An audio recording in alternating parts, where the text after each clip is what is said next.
안녕하세요, 가치환입니다. 6월 13일 금요일 국내 시장이 마감되었습니다. 오늘은 장중한 때 시장의 낙폭이 굉장히 크게 나왔습니다. 물론 장 막판에 조금은 들어 올리긴 했지만 코스피는 마이너스 0.8%로 2,900포인트가 깨졌고요. 또 코스닥은 무려 마이너스 2.6%로 마무리되었습니다. 그래도 장 막판에 기관과 외국인의 매수세가 조금 들어왔고요.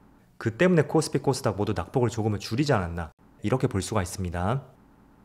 그리고 시총 상위 종목들을 보면 오늘은 하이닉스는 보합이었지만 삼성전자는 2%의 낙폭이 있었고요. 또 2차원지 관련주라든지 자동차, 제약바이오 많은 업종들이 파란불이 들어왔습니다. 그래도 금융주는 빨간불이 들어왔었죠. 이어서 코스닥. 코스닥은 오늘 낙폭이 굉장히 크게 나왔잖아요. 역시 모든 종목들이 파란불이 들어왔고, 이렇게 낙폭을 보더라도 오늘만큼은 굉장히 살벌한 낙폭이 있었습니다. 그리고 코스피의 수급을 보면 오늘은 외국인의 이탈은 없었습니다. 다만 기관 쪽에서 어제하고 오늘 거의 1조 원가량의 순매도가 나왔고요. 그리고 코스닥은 반대로 코스닥 쪽에서는 외국인의 많은 순매도가 있었습니다. 3천억 정도 순매도가 나왔었죠. 그리고 삼성전자, 코스피와 마찬가지로 외국인의 이탈은 없었지만 기관 쪽에서 많은 순매도가 나왔습니다. 그리고 SK하이닉스, 이 종목은 삼성전자와 수급이 조금은 반대로 움직였죠. 외국인은 많은 순매수가 들어왔고요. 기관 쪽은 비슷하게 순매도가 나왔습니다. 그리고 두산에너빌리티, 이쪽은 최근의 흐름은 굉장히 좋거든요. 하지만 5만원 근처에서 외국인의 순매도가 강해지는 것 같습니다.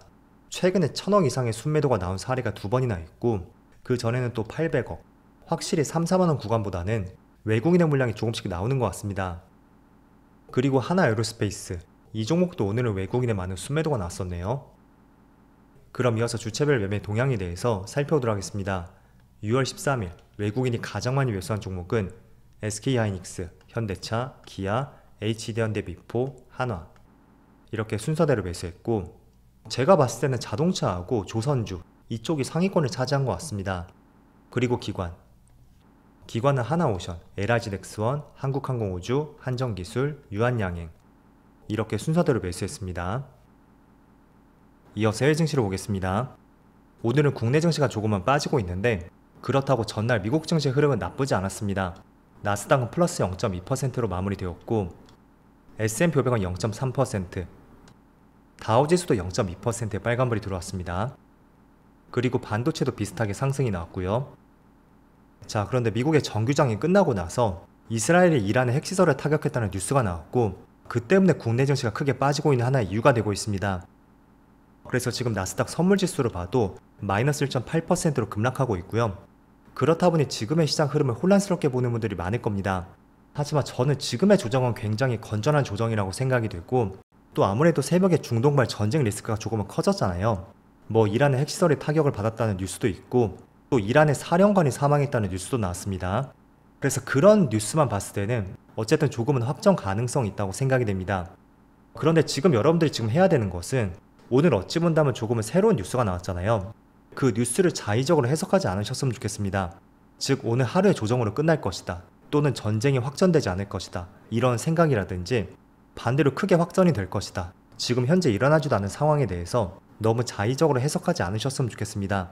그럼 지금 우리가 시장을 봐야 되는 것은, 저는 개인적으로 시장이 크게 급등이 나왔었고 분명히 한 차례 조정에 대해서 말씀드렸습니다. 그런데 별다른 조정의 빌미가 보이지 않았던 것이 오늘의 중동발 리스크로 인해서 그게 하나의 시장의 조정에 대한 빌미를 제공하지 않았나, 이런 생각을 강하게 하고 있습니다. 그래서 저는 중동발 전쟁 리스크가 아니라고 해도, 어찌 본다면 다른 재료가 나왔다고 해도 오늘 지수의 하락만큼의 낙폭이 나왔을 가능성이 있다고 보고 있고, 그리고 코스피보다 오늘은 코스닥이 더 많이 빠지는 것 같아요. 장중한 때 지금 3.2%의 낙폭이 나오고 있죠. 그래서 단 한 번의 급락으로 과열권을 많이 시켰다고 볼 수가 있습니다. 그래서 저는 개인적으로 지금 시장을 바라보는 관점을 말씀드리면, 중동발 전쟁 리스크, 이거는 저도 단정지어서 말씀드릴 수는 없습니다. 계속 뉴스를 관찰할 것이고요. 하지만 그래도 조금은 봉합되지 않을까, 이쪽에 조금 더 무게를 싣고 있습니다. 그 이유는 트럼프의 성향을 봤을 때는 우크라이나 러시아도 마찬가지죠. 전쟁을 빨리 끝내려고 하는 입장이거든요. 그럼 그 상황에서 이런 새로운 뉴스를 통해서, 물론 이스라엘 쪽에 조금은 기우는 입장이 있겠지만 전체적인 큰 틀로 봤을 때는 확전되지 않게 방향을 잡을 가능성이 있습니다. 그래서 그게 정말로 기회가 된다면 오히려 저는 코스피보다는 오히려 지금 과열을 많이 시키고 있는 코스닥 쪽의 많은 업종들을 살펴볼 것 같습니다. 그래서 어찌 본다면 시장이 급격하게 상승이 나왔던 만큼 그에 따른 조정이 한 차례 크게 들어왔습니다. 그렇다는 것은 이제 마냥 상승이 나오기도 어려울 수가 있고, 상승이 나온다고 해도 재료가 받쳐주지 않는다면 시장의 흐름을 따라가기는 어려울 수가 있습니다. 그래서 지금부터는 선택과 집중이 필요할 때라고 말씀드리겠고, 저도 오늘 시초가에 수익 실현할 수 있는 종목들은 다 수익 실현했고, 또 약간의 약손실에서 손절 처리할 수 있는 그런 종목들도 쳐낸 것도 있습니다. 그래서 종목들을 새로 개편했었고요. 지금 지정학적 리스크가 나왔다고 해도 여전히 그것과는 별개로 주목을 받을 수 있는 업종에 대해서 몇 개의 종목들을 선별했고요. 그에 따른 포트도 조금은 개편했습니다.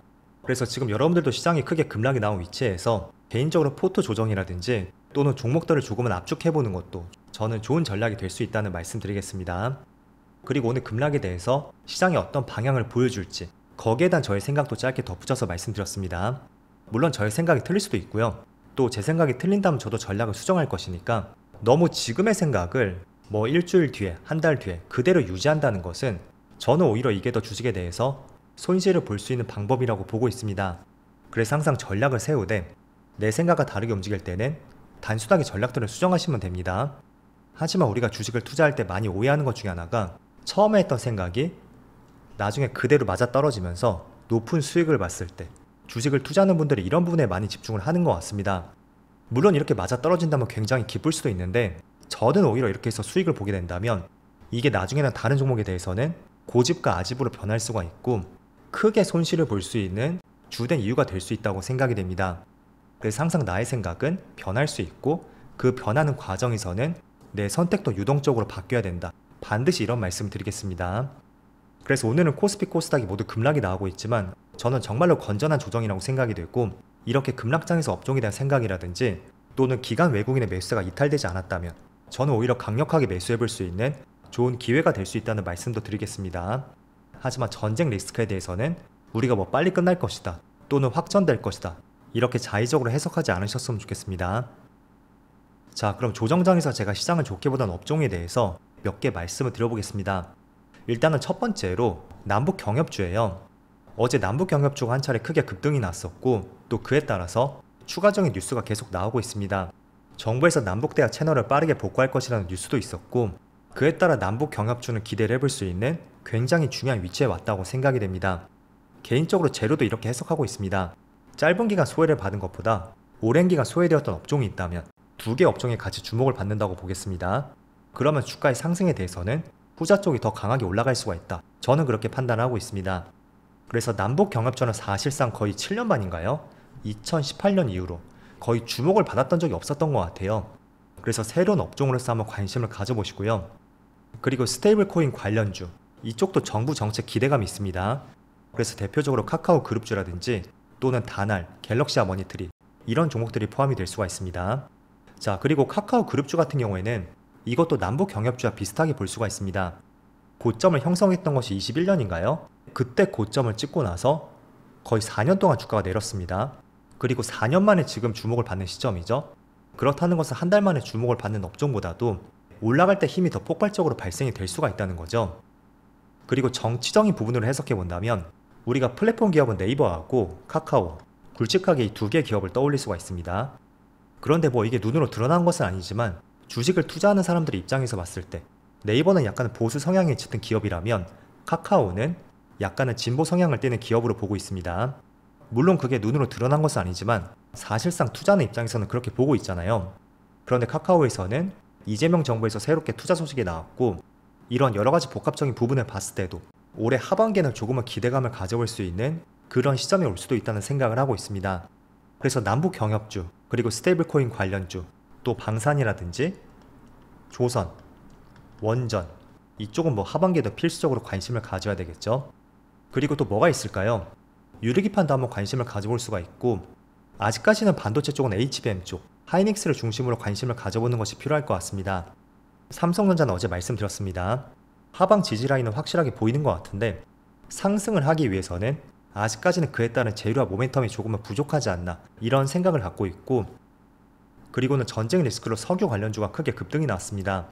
하지만 이거는 반짝 테마로 그칠 가능성이 있으니까 너무 우리가 지금의 재료에 대해서 맹신하지는 말자는 말씀드리겠습니다. 지난 2월에도 마찬가지였죠. 한 차례 상한가를 가고 나서 그 뒤로 주가 흐름을 보세요. 4일 만에 제자리로 돌아왔습니다. 그래서 전쟁 리스크는 어떻게 보느냐에 따라서 그게 빠르게 봉합이 될 수도 있고 또 길게 갈 수도 있을 거예요. 하지만 이런 부분은 우리가 확실하게 장담을 할 수가 없으니까 전쟁 리스크에 대한 재료에 대해서는 너무 깊은 맹신을 하는 것은 조금은 지양해보자는 말씀 드리겠습니다. 자, 그럼 오랜만에 오늘 코스피 코스닥에 크게 조정이 들어오고 있습니다. 지금의 조정을 너무 부담스럽게 보지 마시고요. 내가 매수하지 못했던 업종들 또는 매수하고 싶었던 종목들, 그런 종목들을 공략할 수 있는 좋은 기회가 찾아오고 있지 않나, 이런 관점으로 지금의 조정을 바라보자고 말씀을 드려보겠습니다. 그럼 이번 한 주도 정말 수고 많으셨고요. 저는 다음 주 영상에서 다시 찾아뵙도록 하겠습니다. 모두 즐거운 주말 되세요. 감사합니다.